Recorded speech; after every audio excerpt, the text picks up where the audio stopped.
guys, bienvenidos una vez más, bienvenidos a este segundo capítulo, este segundo episodio de mi vlog podcast. Es un podcast pero hecho para YouTube también. Bienvenidos a los artistas que se fueron. Si estás de vuelta por aquí, si viste mi primer episodio y estás aquí de vuelta, pues te quiero agradecer miles por volver. Y bueno, me imagino que te hayas suscrito también al canal y por eso me estás viendo ahora mismo, porque bueno, te llegó la notificación o porque me sigues en mis redes sociales, etcétera.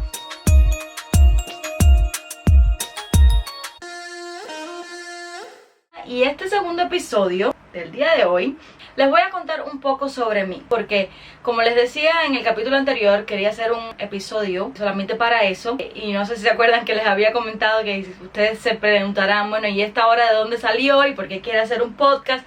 ¿Y por qué un blog? Etcétera, etcétera. Pues bueno, nada, en el capítulo de hoy vamos a hablar de quién es Lily V. Lily V, obviamente soy yo. Soy cubana, les comentaba en el capítulo anterior que también actualmente vivo en Bangkok, la capital de Tailandia, y por más de 5 años, o sea exactamente 6 años, he viajado por toda Asia y el Medio Oriente cantando, haciendo performance con una compañía que en el año 2015 me contrató y bueno, hasta el día de hoy aquí estoy. El contrato fue solamente por un año y han pasado ya 6 y estoy por aquí. Les voy a contar un poco de cómo fue ese momento, porque creo que fue una decisión difícil. Estaba dejando atrás lo más importante que yo tengo, que es mi familia, pero a la misma vez, a pesar de que en ese momento de la vida donde yo estaba no era mi objetivo, como que me tengo que ir de Cuba a lo que sea, ese no era mi objetivo. Y sí tenía como metas, obviamente, viajar y conocer el mundo haciendo música, porque anteriormente pues en Cuba no se me había dado esa oportunidad, y esa era mi oportunidad y fue como la oportunidad del lo tomas o lo dejas. Y bueno, aquí estoy. Fue algo súper rápido, fue algo que pasó, yo te digo sinceramente, yo creo que pasó en menos de un mes, y se demoró más porque me pasaron muchas cosas. Voy a empezar por el principio. Yo en Cuba, para los que no me conocen, y si ya me conoces de anterior, pues sabrás o te enterarás ahora que yo estudié Derecho y me gradué de abogada y trabajé como abogada. O sea que profesionalmente en el pasado era abogada. Oh my God. Mi hermana siempre me dice, pero es que tú eres abogada, tú todavía eres. Bueno, yo sinceramente, ok, sí, soy abogada porque de eso me gradué, porque eso fue lo que estudié. Pero yo no soy abogada ya ahora en estos momentos porque yo no lo practico. Aunque sí sé que a veces se me sale la abogacía tratando de poner las cosas donde van. Pero bueno, nada, estudié Derecho.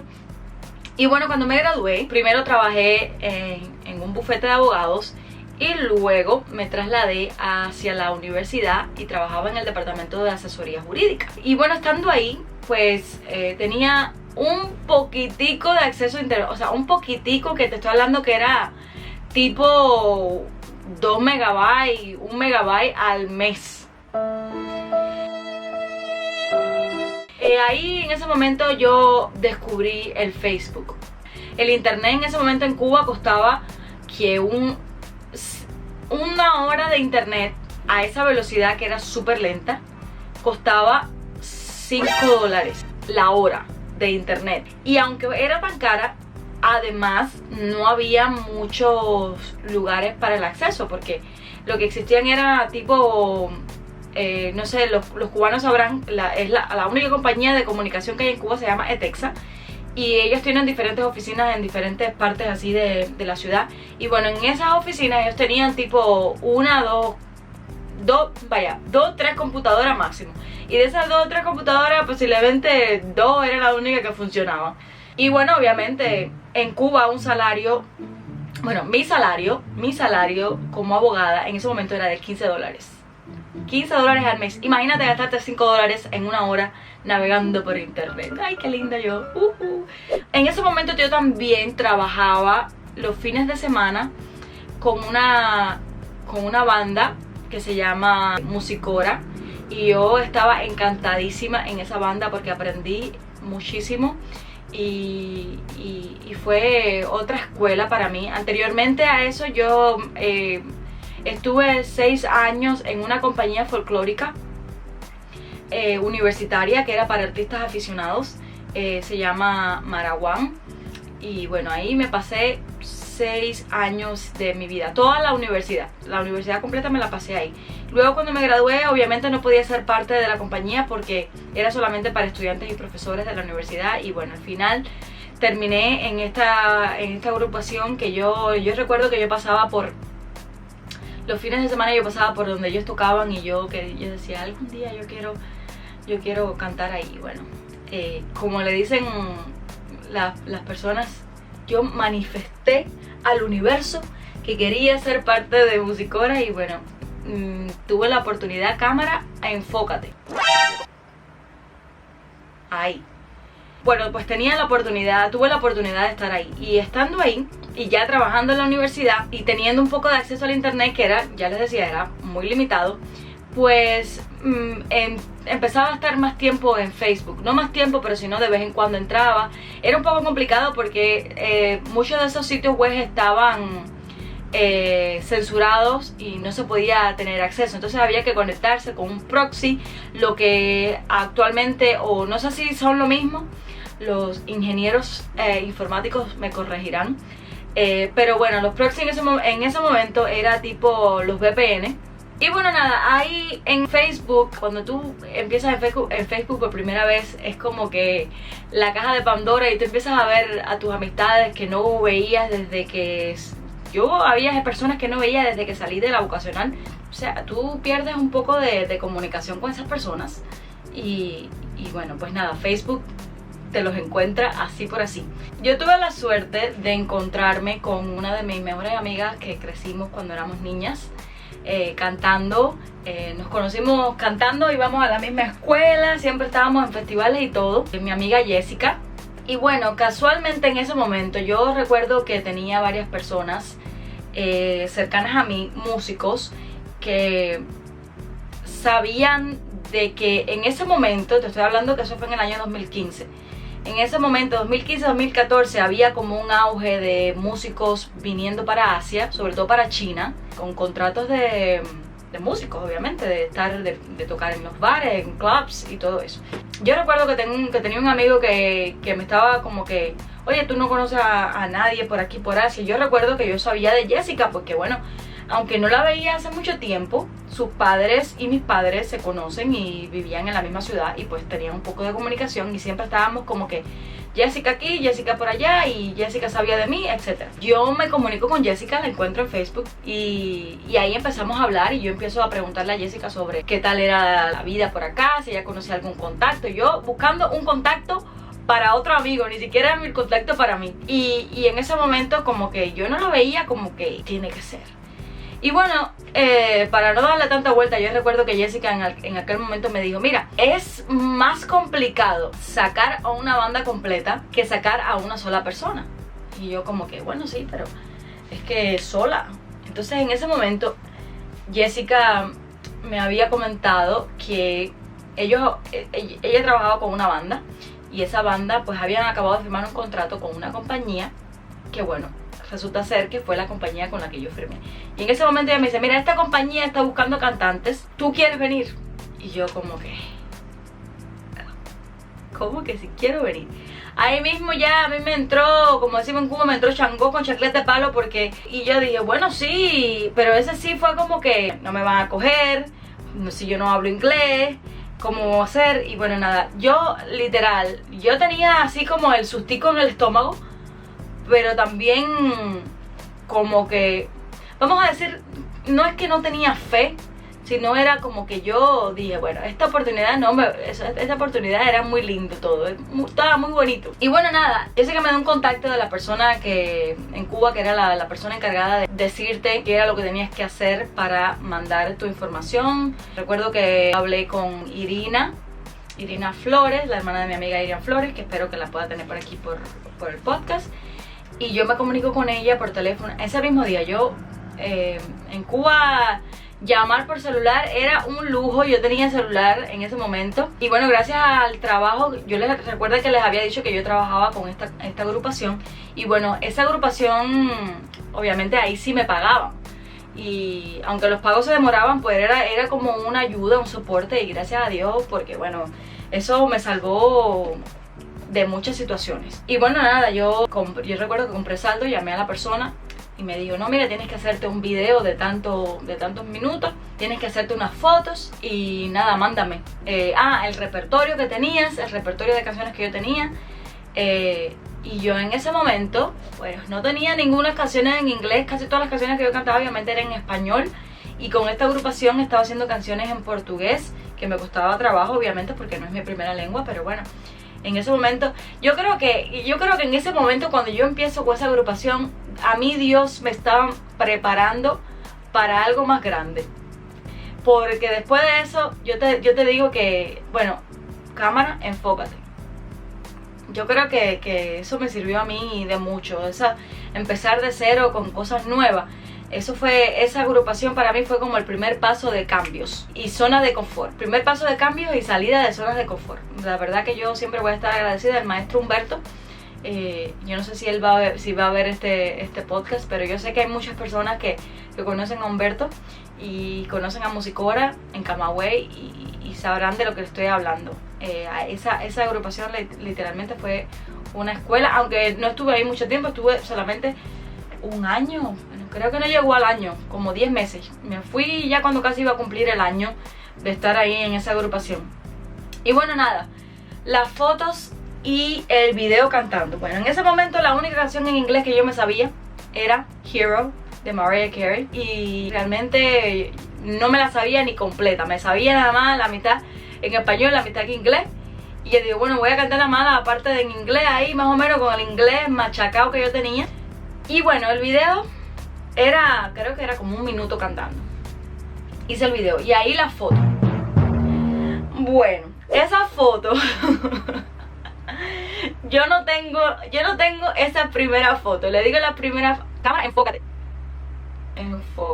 Esas primeras fotos yo no te puedo explicar. Yo recuerdo que yo tenía poco tiempo, porque eso me dijeron que eso fue como tipo el viernes por la tarde, y el domingo, a más tardar domingo, lunes por la mañana, yo tenía que haber mandado toda esa información. Y bueno, a esa hora, ¿dónde yo me tiro una foto? ¿Dónde yo me tomo la foto? En Cuba existen los estudios fotográficos que se llaman Fotoservi. Yo no sé si a estas alturas todavía eso existe. Y normalmente las personas iban ahí a tirar la foto de los cumpleaños de los hijos. Y esa era como la foto de estudio. Porque bueno, obviamente existen los estudios particulares, pero esos estudios particulares eran literal una puñalada en el medio del estómago.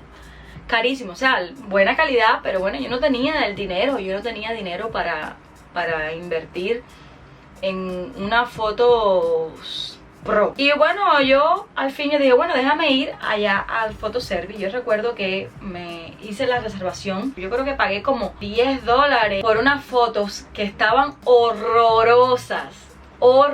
Yo no tengo esas fotos. No sé qué hice con esas fotos. Yo no sé si esas fotos yo las borré. Yo no sé qué yo hice con esas fotos. Yo recuerdo que yo mandé todo.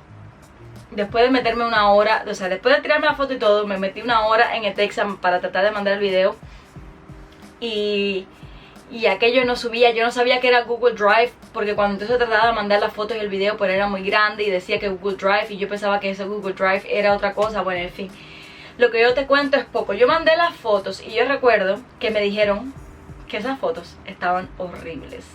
Literal, así con todas las letras me dijeron, esas fotos estaban horribles.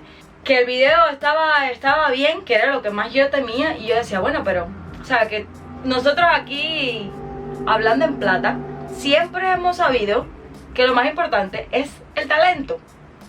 Que la apariencia física importa, pero como que eso no es la base fundamental de darte un trabajo. Que bueno, de eso también vamos a hablar en este podcast más adelante. Y bueno, nada, las fotos estaban horrorosas y me dijeron que me iban a dar una segunda oportunidad, que si yo encontraba una forma de hacerme fotos mejores. Entonces me mandaron ejemplos de fotos, me mandaron ejemplos del vestuario que tenía que tener, porque igualmente el vestuario que yo tenía ahí estaba matador. matador. Y bueno, a esa hora, imagínate tú, yo no tenía, mira, como ya les había dicho, yo no tenía dinero para comprarme ropa nueva, yo no tenía dinero para comprarme zapatos nuevos, yo no tenía absolutamente nada. Ya te digo, mi salario era de $15 al mes. Y aunque trabajar los fines de semana, que la verdad que yo no paraba, era de lunes a viernes, era de lunes a lunes, yo no paraba de trabajar ningún día. Y gracias a eso tenía un poquito extra, pero igual el tema de Cuba y los pagos para los músicos se demora meses, a veces hasta años. Y bueno, nada, yo recuerdo que yo, a esta altura, nadie de mi familia sabía absolutamente nada. La única persona que sabía era mi hermana y mi pareja en ese momento. Y yo recuerdo que cuando yo le comenté aquello, mi hermana era como que así en shock. Todo el mundo estaba en shock, hasta yo estaba en shock. Y como ya yo les había dicho de que yo no era que no tenía fe, sino que yo lo estaba haciendo para ver. O sea, vamos a tratar a ver. O sea, que no sea porque yo no hice el esfuerzo. Esa era mi mentalidad. Y bueno, nada, yo recuerdo que yo me siento en la oficina de mi hermana. Yo voy a ver a mi hermana en la oficina, la siento y le digo, párate aquí que te voy a contar lo que me acaba de pasar. Le hago toda la historia completa, bla, bla, bla. Y bueno, a esa hora le cuento lo de las fotos. Y mi hermana, bueno, mi hermana conoce un fotógrafo que era el fotógrafo de mi sobrina. Y hablamos con el fotógrafo. Normalmente a veces estos fotógrafos tienen vestuarios y eso allí. En ese caso, ese hombre no tenía nada. Pero entonces nos recordamos de una amiga. Yo recuerdo que dice, bueno, tengo tanto dinero, puedo pedir dinero prestado y después los repongo. Yo todo eso arriesgándome a que me dijeran no y tener que pagar todo ese dinero y ya. Así, pagar el dinero y ya. Y bueno, nada, mi amiga Aileen, que yo la quiero muchísimo, igual que a su mamá. Ellos tenían ese negocio que era de vender ropas y tenían ropas exclusivas, ropas bellísimas. Y bueno, nosotros fuimos ahí a comprar un vestido. Y le hacemos la historia a Aileen. Le decimos, Aileen, mira, me pasó esto así, así, así. Y todo el mundo estaba como que, pero muchacha, esta es la oportunidad, tú te tienes que ir.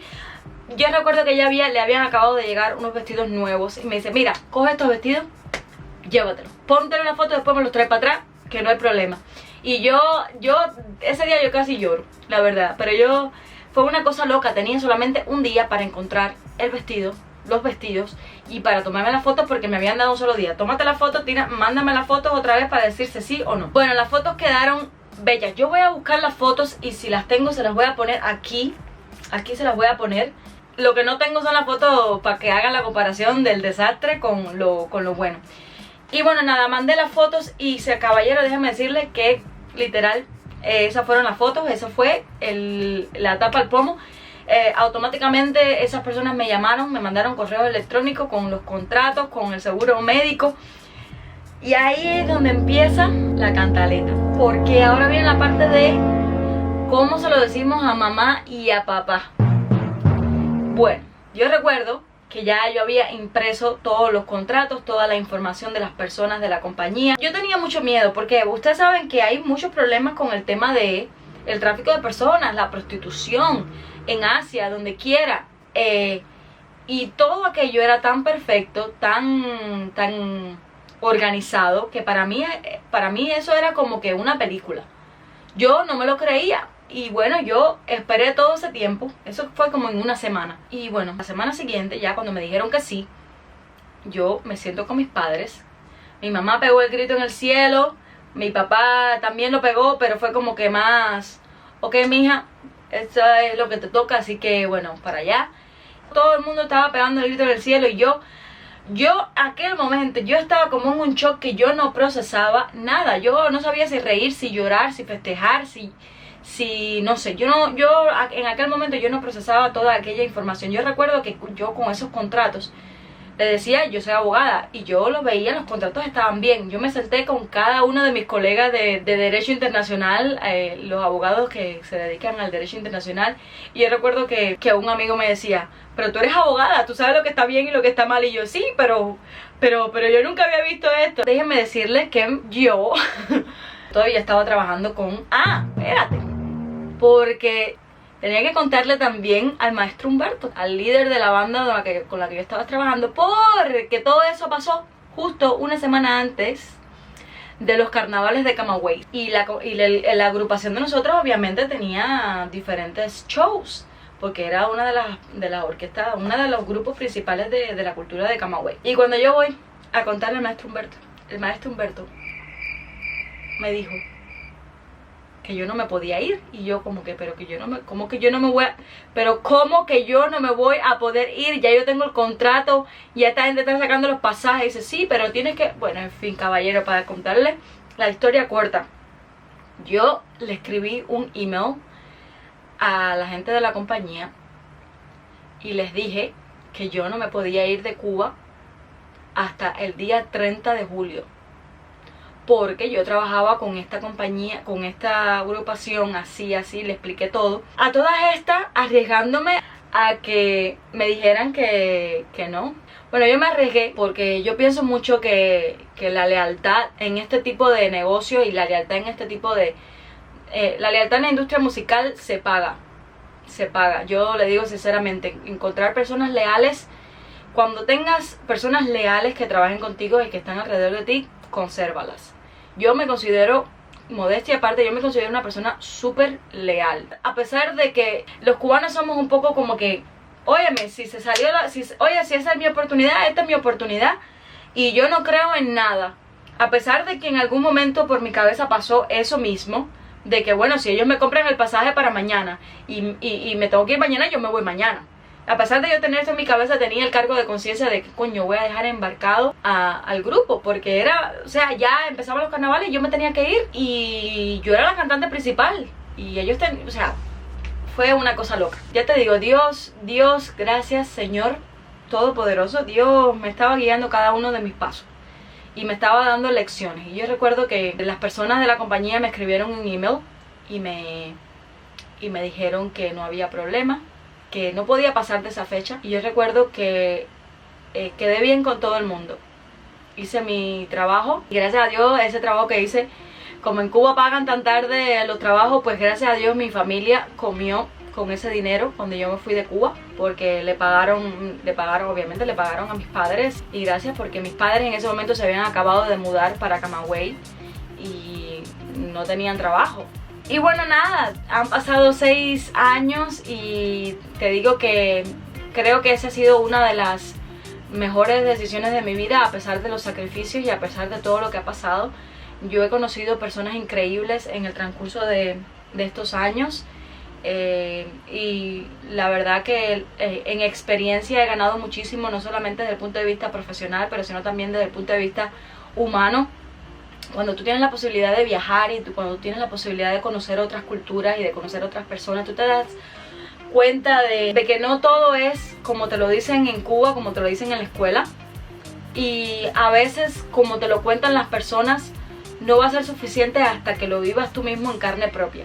Así que si tú eres un artista, si tú eres una persona, vamos a hablar de manera general, porque aunque esto es un podcast para los artistas que se fueron, como les comentaba, quiero que sirva como de inspiración para tomar esos pasos, para tomar esas decisiones y tomar un poco de riesgos que a veces no salen bien. A mí me salió bien, gracias a Dios, a veces no salen bien, pero mira, no te quedas con la duda de que, bueno, y si yo hubiera dicho que sí, ¿sabes? Porque cuando tú tienes que tomar la decisión, tú no sabes.